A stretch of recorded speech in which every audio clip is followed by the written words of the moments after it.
Midnight Sun Performance horses, I wanted to go over stallion contracts because there's a lot of studs, barrel racing stallions opening their books this month, and a lot of people are booking early to try and get some discounts or to secure their slots, or just the excitement of all these stallions and the promise of, you know, some awesome foals in 2020. So I wanted to go over right quick what I look for in a stud contract and what the fees you should be looking at are. So typically you will have to send in a booking fee. So there's several fees usually outlined in the contract, and there's the biggest one is the stud fee. And so if you have to just pick a random stud fee of $2,000, if there's a $500 booking fee, a lot of times that will be part of the $2,000. So you will only owe $1,500 after you pay that $500. But you really need to look and read the contract and see if it's applied to the stud fee or if it is a separate fee outside of the stud fee. Another thing you want to look for is shoe fees.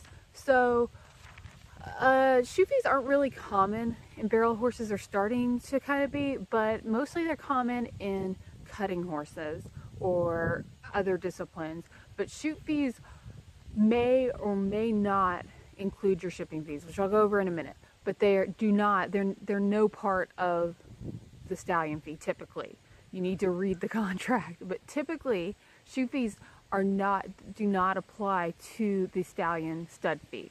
So you want to look at stallion, how much is your stud fee? How much is the booking fee? Is it applied to the stud fee? Is there a shoot fee?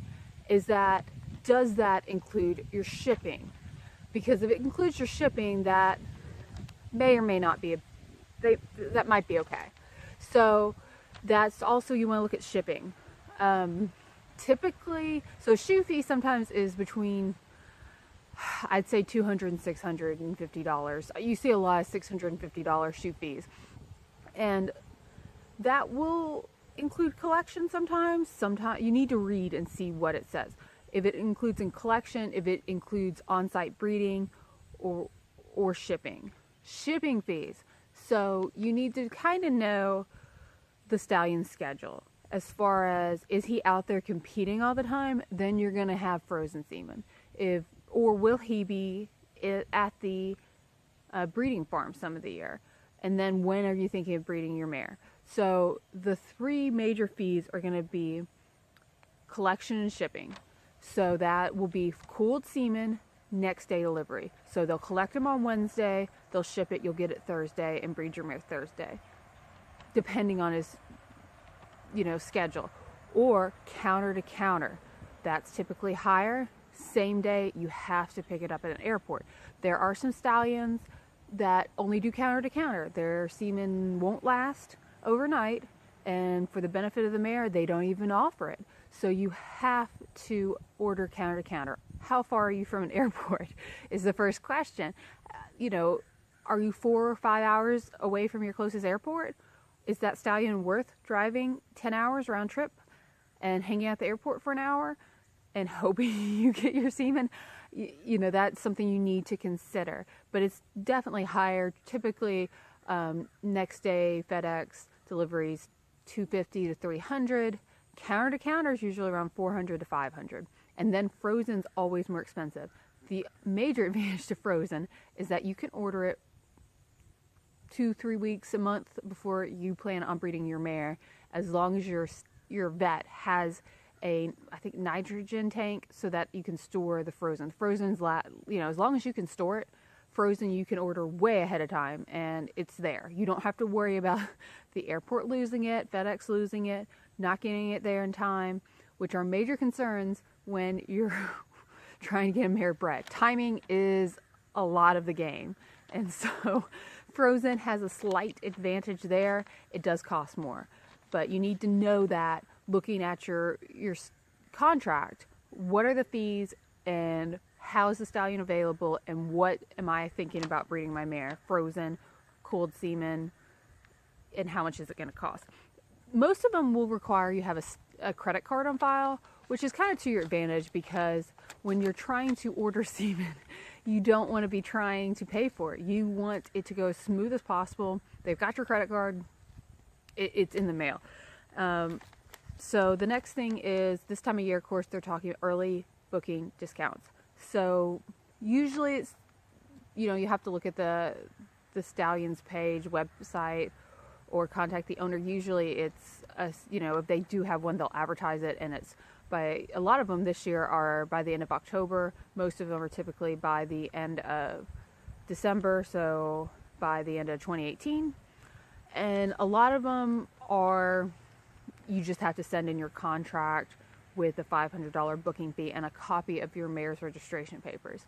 Some of them are, you need to pay in full. So let's say it's a $2,000 stud fee, but if you pay it in full by the end of the year, they'll discount it to $1,500. So you need to see, well, what advantages are booking it right now? What kind of deals can I find? Do they have limited books that I need to go ahead and book right now? So the next thing I look at is the live foal guarantee. Most of them have a live foal guarantee, and it's pretty standard that I've seen. The foal has to stand, suckle, and live for 24 hours. Some of them are longer, some of them might be shorter, but you need to read and know what the terms of that live foal guarantee are. Sometimes they'll require vaccinations at 5, 7, and 9 months, and full vaccinations at 10 months for the mare. The 5, 7, 9 are the rhino EHV1 virus vaccine against that virus, but you need to read it and see. Some of them might require that you do not ride the mare, or that your vet does the vaccinations, or that you have a certificate from the vet, a death certificate for that foal and cause of death. So you need to know what that is and make sure that you're able to meet that in case the worst happens and you don't have a foal in 2020. Stallion death, it's kind of morbid, but there have been, especially lately, a few really nice stallions pass away. What is the plan if that stallion passes away? Do they have enough frozen to fill all the contracts? And if they do, are you going to be willing to pay that extra to get the frozen done? I'll go into some of the frozen and breeding details in another video, but you need to have a plan in case that stallion dies and they're going to offer frozen. Or are they going to offer a breeding to one other stallion? If the company or the individual owns more than one stallions, a lot of times they'll allow you to transfer to another stud. So, and if they don't, the big thing is if they don't have a contingency for that stallion passing away, you need to know what it is. The same thing for your mare. If your mare passes away, if you sell the mare, what does it say in there? Generally, it does not transfer ownership without the owner's consent. So if you have the stud owner sign off on it, the live foal guarantee and the breeding can be transferred, but a lot of times it's not a guarantee. It's not in the contract that it's 100% gonna happen. So then the other just general things before you book a stallion, check to see what their 5-panel testing are. This is for AQHA horses. There are 5 major diseases that are traced genetically back, and all stallions are required to have their 5-panel testing. If they're 5-panel negative, then you're good. However, if they are negative positive, so that means they're a carrier. So you need to make sure that your mare is not a carrier. That they test for, if they're NN, that means they're not affected by the disease, and they are also not a carrier. So if they are it's a recessive gene, so as long as your mare is negative, you're good to go. But that's something to look at and consider. And then there's stallion auctions that will be coming up. I'll probably do a different video on that.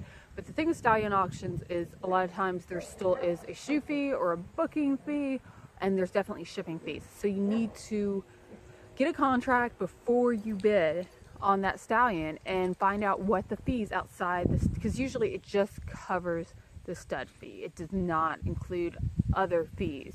So you need to know exactly what other fees are involved before you start bidding on it. So I hope that was helpful. please comment below with any questions or tips or suggestions if anyone has any more experience than me and can tell us something else that we need to be aware of with the contracts. Or you can shoot me a message, and I'll be happy to help out however I can. Thanks, y'all.